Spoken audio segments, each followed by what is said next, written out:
সবাইকে আবারও স্বাগতম জানাচ্ছি। আমি মোহাম্মদ মেহেদী হাসান, সহকারী অধ্যাপক accounting and information systems department, Dhaka বিশ্ববিদ্যালয়। আমরা এর আগের যে আলোচনা সেখানে আমরা ইন্ডিভিজুয়াল প্রোডাক্ট ডিসিশন আমরা দেখে আসছিলাম কয়েকটা স্টেপস, যার লাস্ট স্টেপস ছিল প্রোডাক্ট সাপোর্ট সার্ভিস। এখন আমরা দেখব যে product line decision. Actually it is not individual product line and product mix decision. So product line নিয়ে আমরা একটু আলোচনা করতে পারি যে প্রোডাক্ট লাইন ডিসিশনটা কি। Product line is a group of products that are closely related because they function in a similar manner, are sold to the same customer group, are marketed through the same types of outlet, or fall within the given price range. তাহলে এটা হলো যে product line বলতে বোঝাচ্ছি আমরা যে same types of product, যেটা কিনা একটা সেম কাস্টমারের কাছে আমরা মার্কেট করে থাকি সেম আউটলেটের মাধ্যমে, এবং এটার প্রাইস রেঞ্জ মোটামুটি সেম হয়ে থাকে। এটাকে বলছি আমরা প্রোডাক্ট লাইন। আমরা এক্সাম্পল নিতে পারি, যেমন আইফোন, অ্যাপলের আইফোন, এটা একটা প্রোডাক্ট লাইন। যেমন আইফোন এর মধ্যে অনেক প্রোডাক্ট লাইনের মধ্যে অনেক প্রোডাক্ট থাকতে পারে, iPhone 5, 6, 7, 8, 9 and iPhone 10, 11 Pro and so on. So এগুলোকে আমরা বলছি product line. Product line length বলতে এখানে আমরা কি বোঝাচ্ছি, is the number of items in the product line. একটা প্রোডাক্ট লাইনে কতটা আইটেম আছে, এটাকে বলছি আমরা প্রোডাক্ট লাইন লেন্থ। এখানে প্রোডাক্ট লাইন লেন্থের ক্ষেত্রে আবার এটাকে আমরা দুই ভাগে দেখতে পারি। আমরা প্রোডাক্ট লাইনটা কিভাবে করতে পারি, ইমপ্রুভ করতে পারি। এখানে বলছি লাইন স্ট্রেচিং বলতে একটা কথা, আর একটা হচ্ছে line filling. So line stretching বলতে বোঝানো হচ্ছে যে increasing the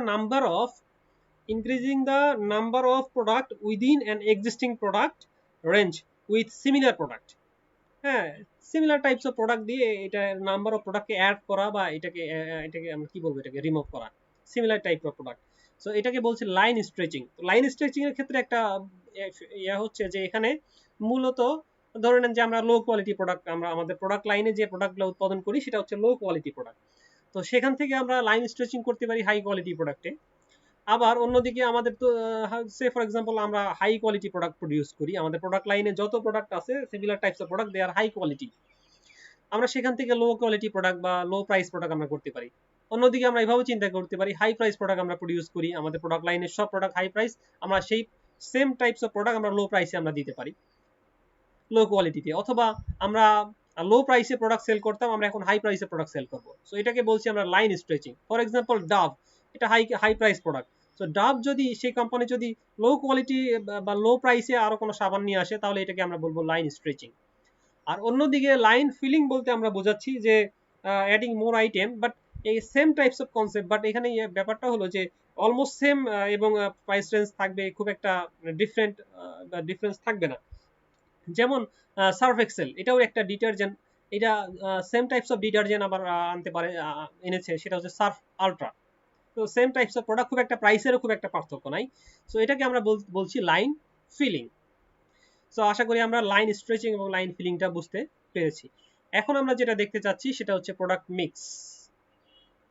প্রোডাক্ট মিক্স বলতে বোঝানো হচ্ছে যে সব প্রোডাক্ট আমরা একটু আগে দেখে আসলাম যে প্রোডাক্ট লাইনটা হচ্ছে একই ধরনের প্রোডাক্ট, সেটা কিনা সিমিলার টাইপস অফ প্রোডাক্ট, যেটা মোটামুটি সেম বা সেম আউটলেটে এটা সেল করা হয়, সিমিলার কাস্টমার, সিমিলার প্রাইস রেঞ্জে খুব একটা পার্থক্য থাকে না। এটা হচ্ছে প্রোডাক্ট লাইন, আমরা এটাকে বলছি। যেমন প্রোডাক্ট লাইনের আমরা আরো এক্সাম্পল দিতে পারি, যেমন ওয়ালটনের রেফ্রিজারেটর, নন ফ্রস্ট, এটা একটা লাইন। ফ্রস্ট রেফ্রিজারেটর, এটা আবার আরেকটা লাইন। নন ফ্রস্টের মধ্যে অনেক ডিজাইন আছে, অনেক মডেল আছে, ফ্রস্টের মধ্যে আবার অনেক মডেল আছে। সো এটাও হচ্ছে এটা একটা প্রোডাক্ট লাইন। তাদের হোম অ্যাপ্লায়েন্স আছে, সেটাও একটা প্রোডাক্ট লাইন। এরকম অনেক প্রোডাক্ট লাইন আছে তাদের। আর প্রোডাক্ট মিক্স বলতে বোঝানো হচ্ছে সব প্রোডাক্ট লাইনকে একসঙ্গে বলা হচ্ছে প্রোডাক্ট মিক্স। যেমন এখানে ডেফিনেশনটা আমরা দেখি যে product mix consist of all product and items that particular seller offer for sale. একটা সব ধরনের প্রোডাক্ট লাইন আইটেম, সব যেটা একটা সেলার সেল করতে পারে, সব মিলাই এটাকে বলা হচ্ছে প্রোডাক্ট মিক্স। যেমন ওয়ালটনের যত ধরনের প্রোডাক্ট আছে, হোম অ্যাপ্লায়েন্স থেকে শুরু করে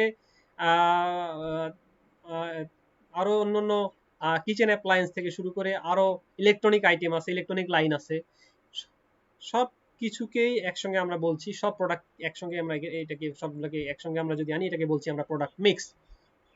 প্রোডাক্ট মিক্সটা আবার চারটা ডাইমেনশনে আমরা আলোচনা করতে পারি। প্রোডাক্ট মিক্সকে আমরা চারটা ডাইমেনশনে আলোচনা করতে পারি। একটা হচ্ছে প্রোডাক্ট ওয়াইড। হ্যাঁ, প্রোডাক্ট ওয়াইড মানে হচ্ছে যে কতটা আমাদের প্রোডাক্ট লাইন আছে, নাম্বার অফ লাইন কয়টা, প্রোডাক্ট লাইন আমার 5টা না 10টা না 7টা।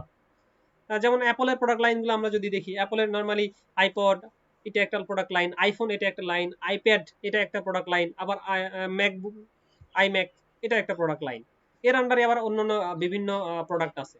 সো কতটা প্রোডাক্ট লাইন আমার আছে, সব প্রোডাক্ট লাইনকে, লাইনের সংখ্যাটাকে আমরা বলছি প্রোডাক্ট ওয়াইড। আর প্রোডাক্ট লেন্থ বলতে আমরা বোঝাচ্ছি এক একটা প্রোডাক্ট লাইনে কয়টা প্রোডাক্ট আছে। যেমন আইফোনের কথায় যদি আমরা বলি, অ্যাপলের আইফোন এটা একটা প্রোডাক্ট লাইন, সেখানে হয়তো আইফোন 5, 6, 7, আইফোন 8, আইফোন 10, আইফোন 11 এইরকম প্রোডাক্টের লাইনটার লেন্থ। সো এটাকে বলছি আমরা প্রোডাক্ট লেন্থ, যে এক একটা প্রোডাক্ট লাইনে কতটা আইটেম আছে সেটাকে আমরা বলছি প্রোডাক্ট লেন্থ। এরপরে বলছি প্রোডাক্ট ডেপথ। প্রোডাক্ট ডেপথ বলতে আমরা বোঝাচ্ছি যে প্রোডাক্টের ভার্সন কতটুকু। যেমন আইফোন 11 এখানে 3টা ভার্সন আছে, 11, 11 pro, 11 pro max, iPhone 11, 11 pro এবং 11 প্রো ম্যাক্স। সো এটাকে আমরা বলছি প্রোডাক্ট ডেপথ। এরপরে যেটা নিয়ে আমরা আলোচনা করব সেটা হচ্ছে প্রোডাক্ট কনসিস্টেন্সি।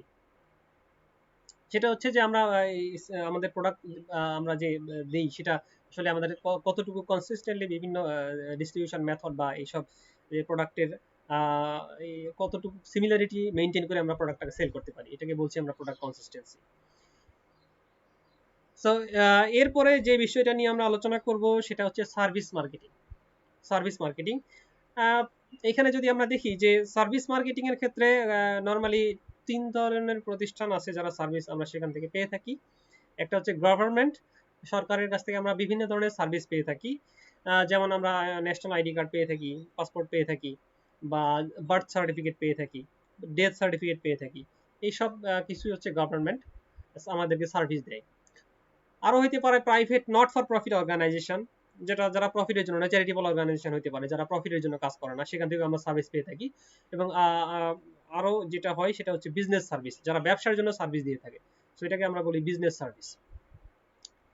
তো সার্ভিস মার্কেটিং এটা নিয়ে আমরা যখন আলোচনা করতে যাচ্ছি তার মধ্যে কিছু আমরা সার্ভিসের কিছু ইউনিক ক্যারেক্টারিস্টিক্স সেটা নিয়ে আমরা একটু দেখতে পারি।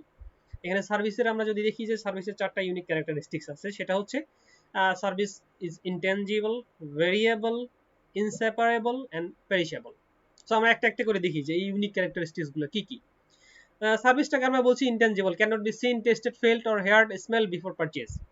আমি আমি ট্রেনে ঢাকা থেকে ধরে নেন যে আমি দিনাজপুর যেতে চাই, সো আমি সার্ভিসটা নিতে চাচ্ছি, কিন্তু আসলে এটা আমি না কিনে আমি যদি ট্রেনে যে না বসি তাহলে এই সার্ভিসটা আমি পাবো না। এটা আসলে আগে থেকে টেস্ট করা যাবে না, বা ফেল করা যাবে না, বা হেয়ার করা যাবে না। আমি বিমানে যেতে চাই, ঢাকা থেকে চট্টগ্রাম বিমানে যেতে চাই, সো আমি টিকিট না কিনে সেখানে না যাওয়া পর্যন্ত আমি আসলে এটাকে ফিল করতে পারবো না, টেস্ট করতে পারবো না।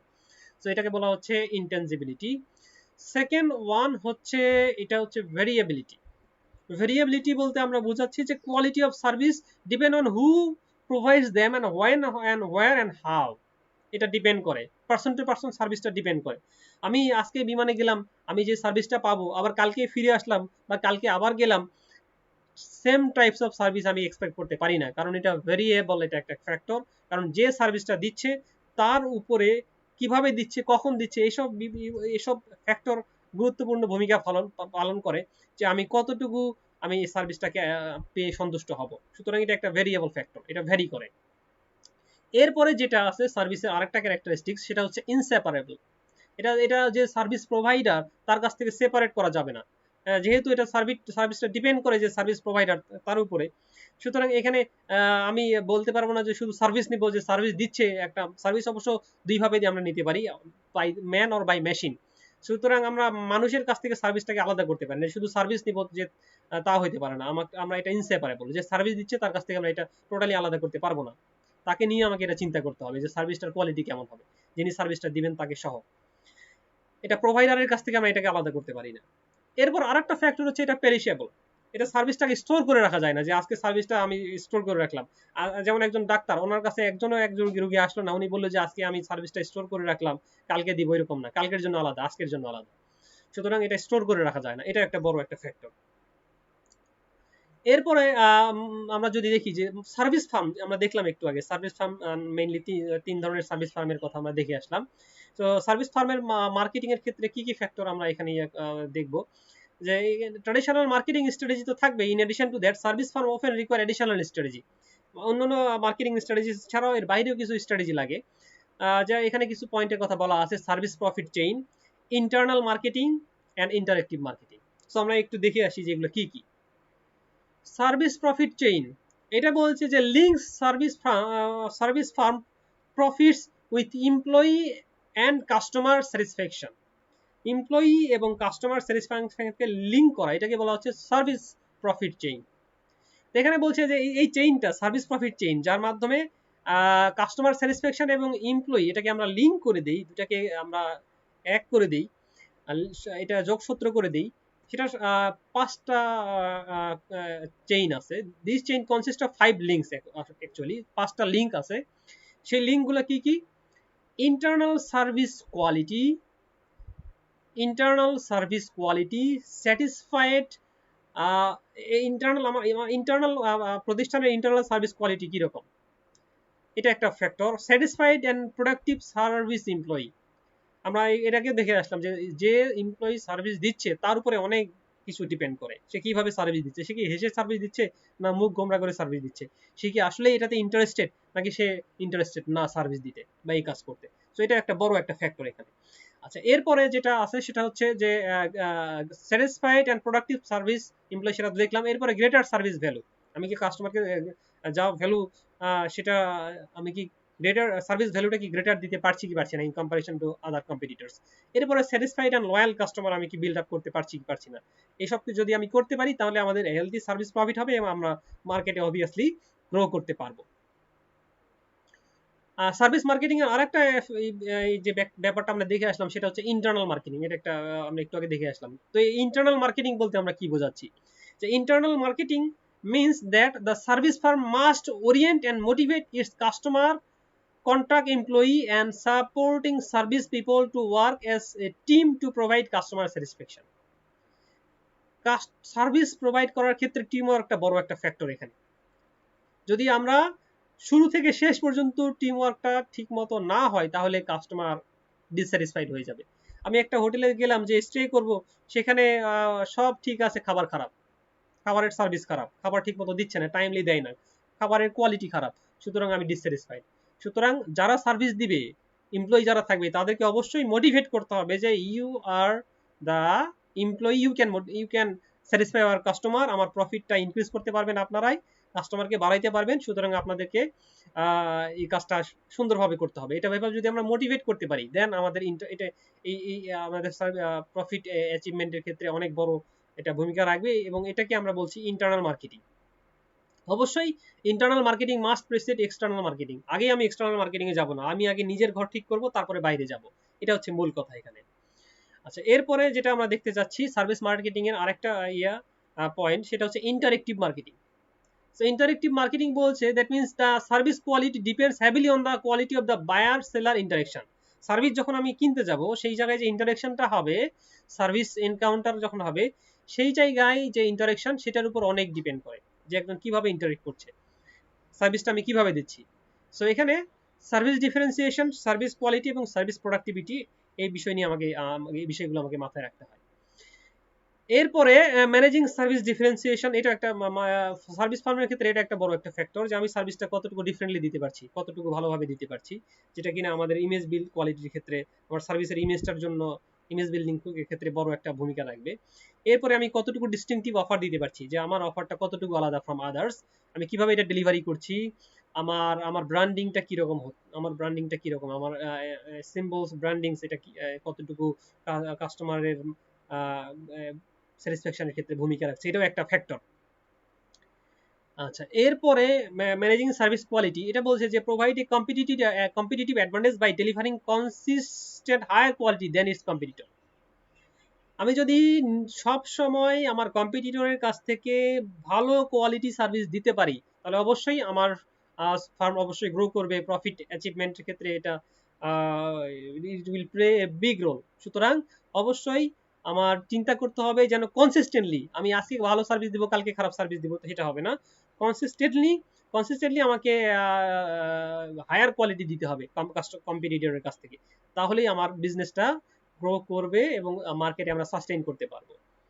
এবং এখানে একটা কথা বারবারই বলে দিচ্ছে যে service quality always varies depending on the interaction between employee and it's customer. Employee এবং কাস্টমারের সঙ্গে যে ইন্টারাকশন, এটার উপর এটা হলো বড় একটা ফ্যাক্টর। সার্ভিস কোয়ালিটিটা কিরকম হবে সেটা ডিপেন্ড করে আর কি এটার উপরে। এরপরে আমরা managing service productivity refer to the market. Managing service productivity, আমরা সার্ভিস প্রোডাক্টিভিটি কিভাবে ম্যানেজ করতে পারি, সেক্ষেত্রে এখানে বারবার বলছে যে এমপ্লয়ীদেরকে রিক্রুইটিং, হায়ারিং এবং ট্রেনিং এর স্ট্র্যাটেজি আমরা নিতে পারি। আমরা ভালো এমপ্লয়ি নিতে পারি যাদেরকে আমরা নিয়মিত ট্রেনিং এর ব্যবস্থা করতে পারি। Service quantity and quality strategy, আমরা সার্ভিসের কোয়ান্টিটি বাড়িয়ে দিতে পারি, সার্ভিসের কোয়ালিটিও ইমপ্রুভ করতে পারি। এর মাধ্যমে আমরা সার্ভিস প্রোডাক্টিভিটি আমরা ম্যানেজ করতে পারি। সো